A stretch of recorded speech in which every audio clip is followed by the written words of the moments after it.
In a previous video, Elena and I discussed setting up an experiment so that we could compare a solar electric panel heating water versus a solar thermal panel to heating water, and which one would actually win out. So we talked about how we were going to set up the project, and in this video we are actually going to build it and put all these pieces together. So here we go.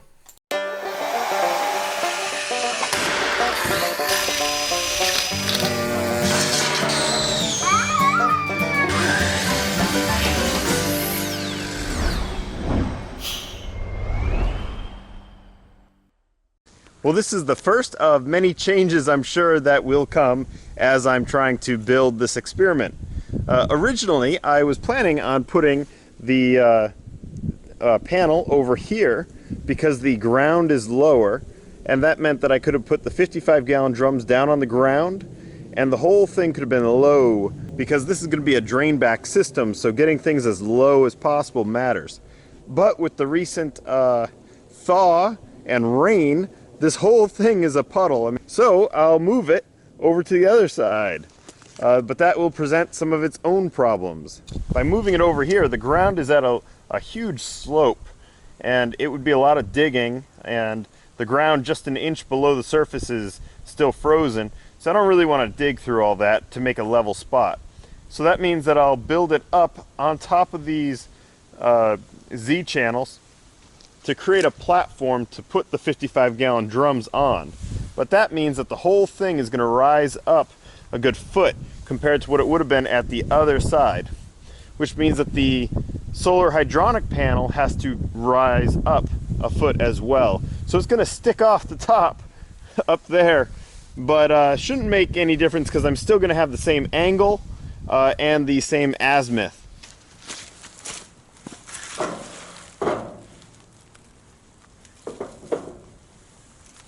These are some old 2x6s that I use for different various projects, and I've had them kicking around. They were actually from an old blue garage that used to be on this property that I tore down.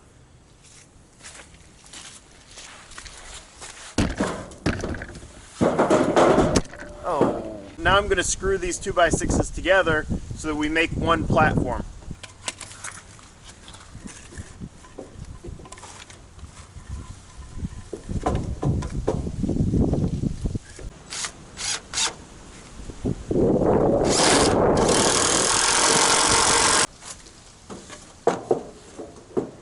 As you can see, there's a bit of a rock to it, a high point in the middle. Now the easiest way to solve that would be to stick a shim in here. The downside is that the air could blow in underneath and cool off the tank, and I don't want that to happen. So I'm going to go a little bit step further, and I'm going to cut down the middle flat just so that the wind doesn't blow in and this sits steady.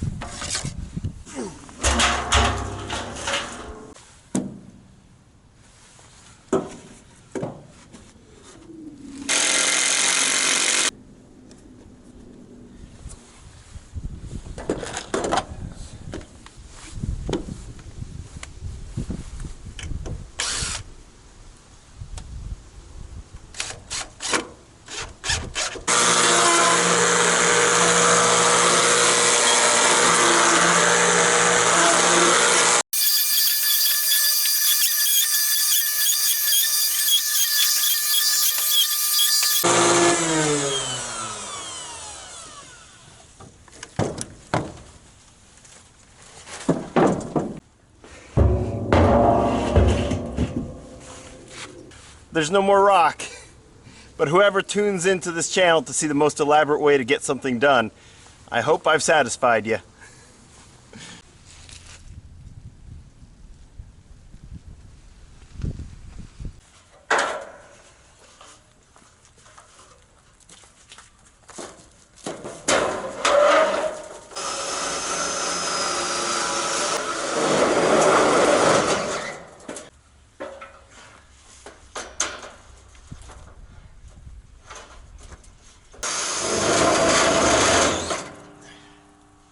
With Elena's help, we just threw these Z channels up. These are going to support the solar thermal panel. Now I just checked, and the solar thermal panel has the opening on the right hand side for the bottom. so that needs to be tilted down. Right now we're level across. So I'm going to make a mark inside, and we're going to adjust this so that it tips down.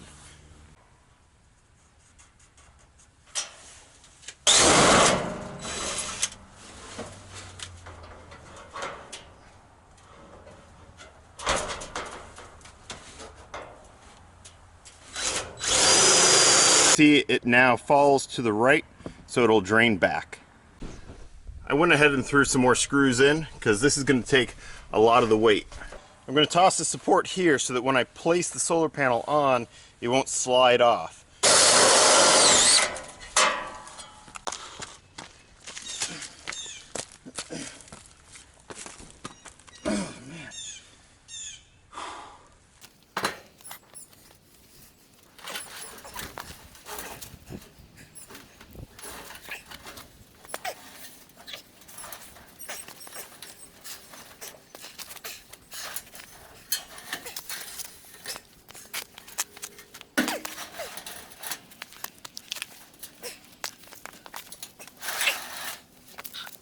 The photovoltaic solar panels are sitting a little bit higher than the solar thermal, so I want to leave a little bit of a gap here. I went ahead and cut up a Z-channel into a couple of brackets. I bent over a little lip to help hold this.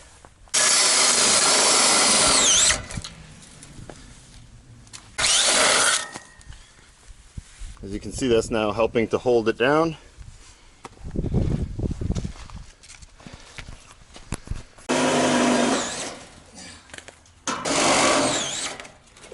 I'm going to cut the end of this off so it doesn't interfere with the plumbing. And yeah, it looks like I banged this up a little bit. I'm going to have to fix that.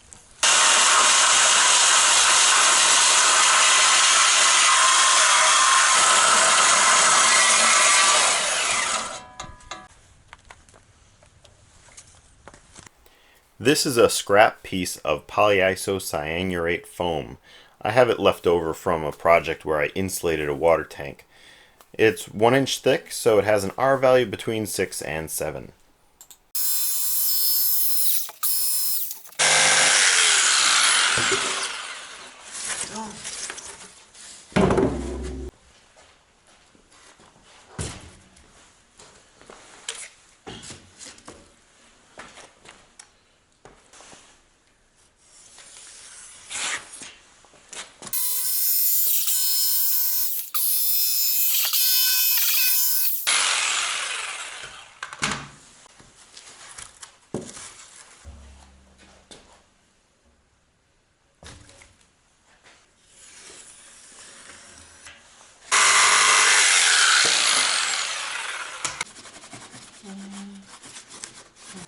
I had just enough. I got a couple of scraps here, but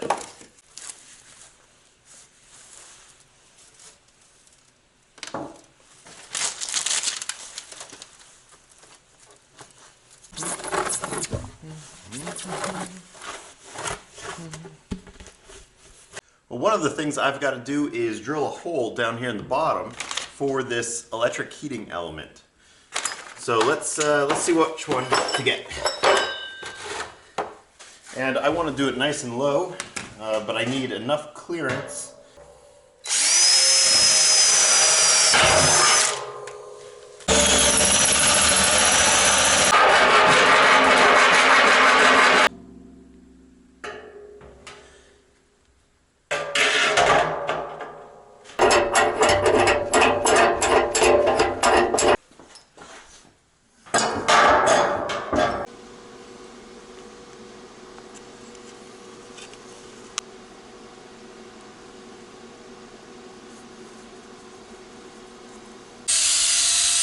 Got to make sure that all the fittings are clean, no burrs, and then even then I still screw up half of them. Now this is a reducer.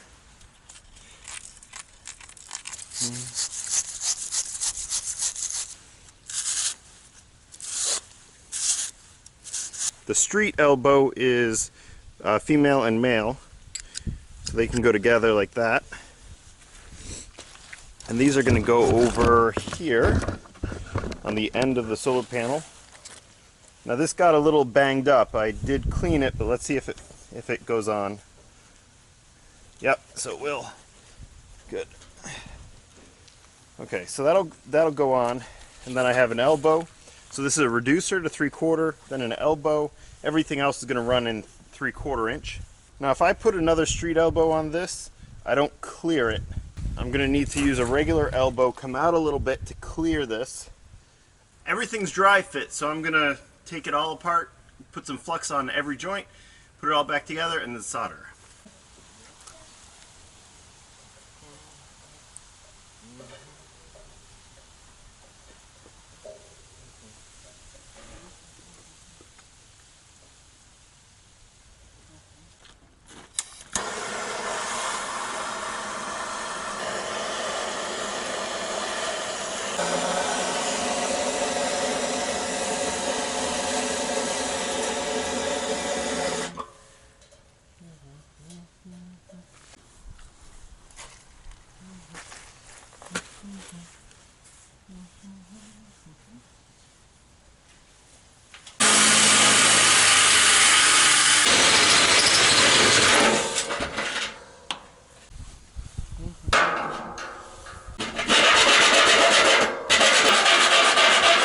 Great.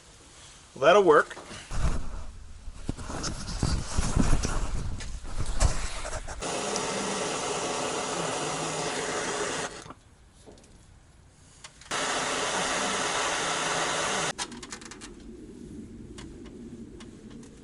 The pump is down in the tank, and I just drilled a hole for the electrical wire to come up, and now I'm wrapping this electrical wire with a bit of electrical tape. Now the reason for this is that I want it to kind of press against the hole. That'll probably be enough. Now these copper pipes are in direct contact with the steel, and so there is going to be corrosion, but this is a short-term test. Well, next I'm going to toss some silicone on this, both inside and out. Ugh, what a mess.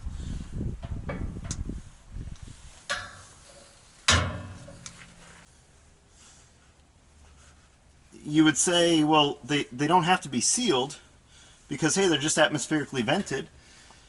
And I would agree. The thing that I'm kind of worried about that I'm doing this for is I don't want like rainwater and stuff running down and filling and overflowing this tank. There's two types of foam insulation for pipes. This stuff that kind of looks like expanded, and then this kind of rubbery foam. They're both foam.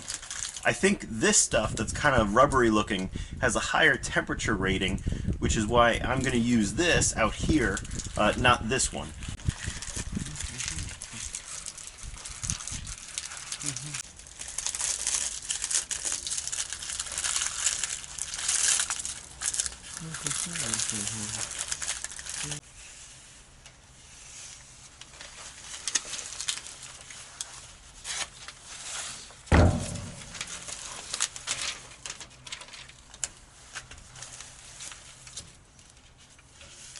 The solar electric panels are disconnected, and I brought the wires over from the combiner box.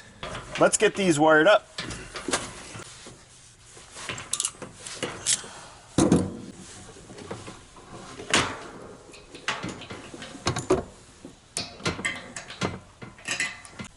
As tiny and difficult it is to pick up these little washers, it's a lot easier than plumbing.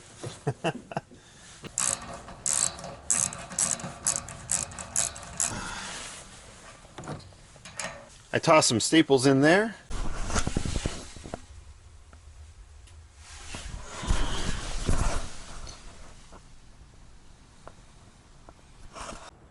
Isn't that neat? As the sun's coming out, you can see the frost that was built up on the solar thermal collector is melting away from the top. It's going to be a mostly sunny day, some clouds.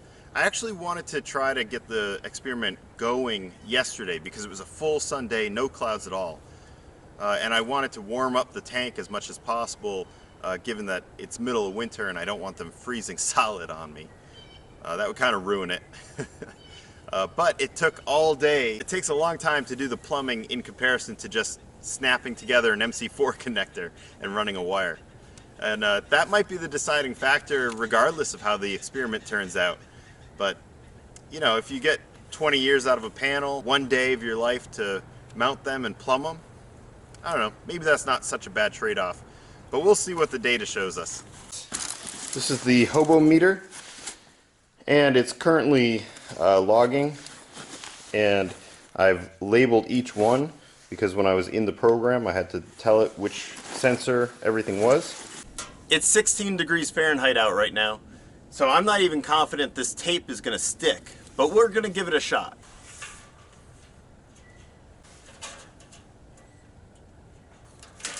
Alright, so I marked them both 7 and 27.5. We have one towards the top. Remember, there's going to be an airspace, and one towards the bottom. So inside I marked each one of where they're going to go. So here's one sensor, and it says it goes in port 2, thermal tank, bottom. When I programmed the data logger, I labeled them. So I got my mark there. I'm putting the sensor right in the middle of the mark, and then I'm going to tape across it.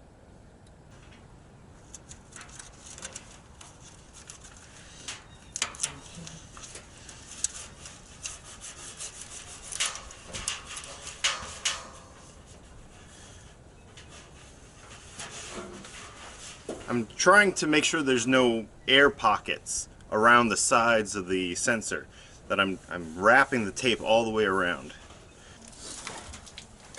Alright, here we go. We're going to start filling the tanks. I let the water run out of the hose for a minute, just so that the hose would equalize and any water that might have been in the pipes in the crawl space, which is warmer, that flushed out. So hopefully I'm filling both tanks with equal temperature water. Now I went ahead and made some marks inside the tank at 4 inches down from the lip. Now I did that because I wanted to leave room for thermal expansion of the water, and my pipes are coming in and the bottom of my pipe is 2.5 inches from the lip. So that gives me 1.5 inches of expansion. So I'm going to fill them both equally so we have the same amount. I don't know exactly how many gallons that is anymore, but something in between 0 and 55.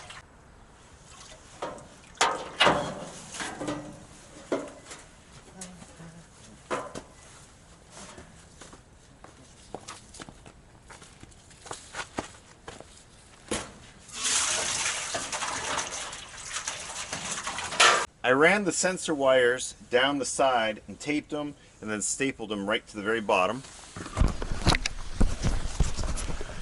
There they go, down the side, and then I stapled them. The idea is I'm just trying to keep that tight so the fiberglass insulation wrap will stay tight to it. You can see it's all about 47 degrees right now, but I just filled them. 22.5.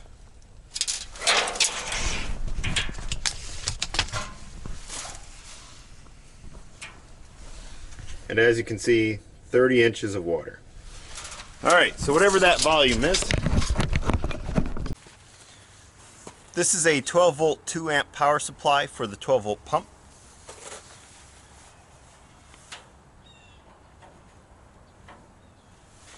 Here we go. So if we supply power,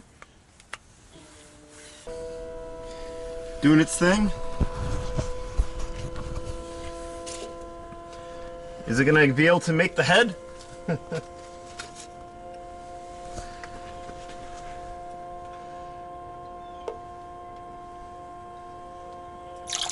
There it goes, all right. And you can kind of see how much water dropped, maybe 3/4 inch to fill that panel and piping. And now it's coming back in. I'm going to be putting a lid on this so we won't be able to see it anymore. But that's what it looks like.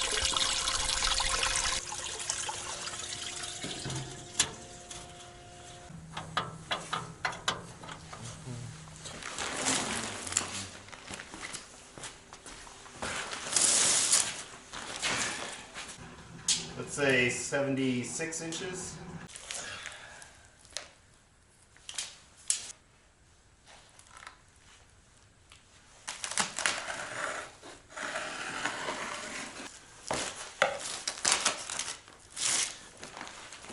One. Let's go again.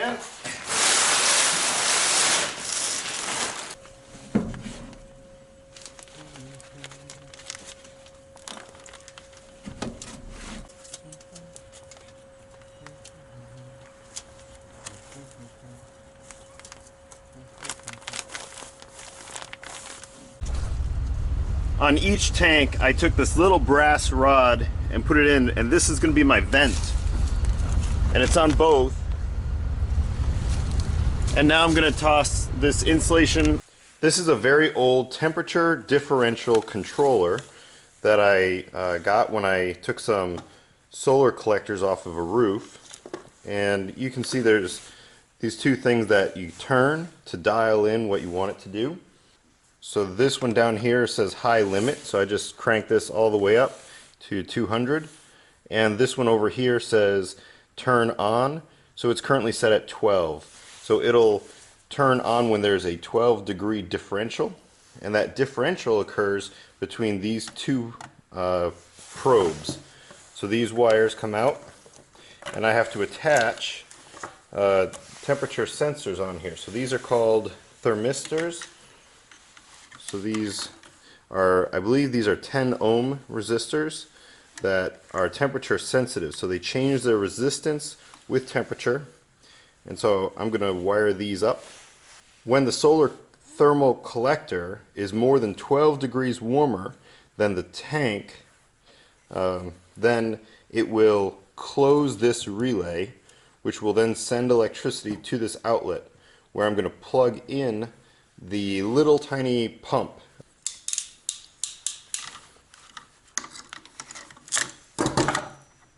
Good. I have the crimp terminals all taped up, so now I've got the two temperature sensors. Let me show you how this works. I'll turn down the temperature differential, and let's see, which one is the solar? So this one here is the solar. Alright, so I'm going to put the solar in my hand, and I'm going to hold it, and my hand is going to warm it up in comparison to the tank. What you just heard was the click of the relay, the light turned on, and now electricity is being sent to the outlet. If I take my hand away, I'll warm up the other one, the tank, just so that it more quickly reaches the equilibrium or whatever. Okay, and it just turned off. So as you can see, it works, and I have checked the outlet to make sure that there's voltage there, and everything is working the way it should. So I'm going to cover this up and screw this to this board that I have here.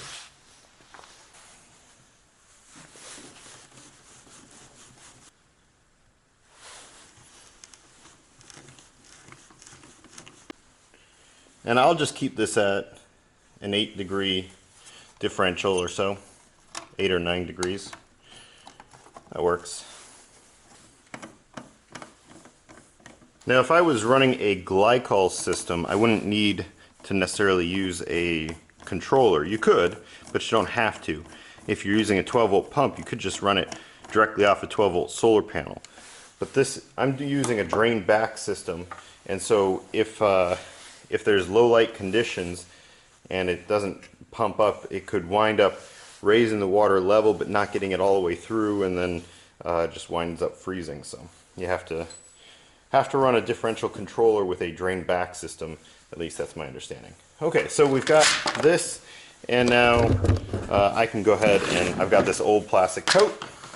I'm just going to throw these items in the tote.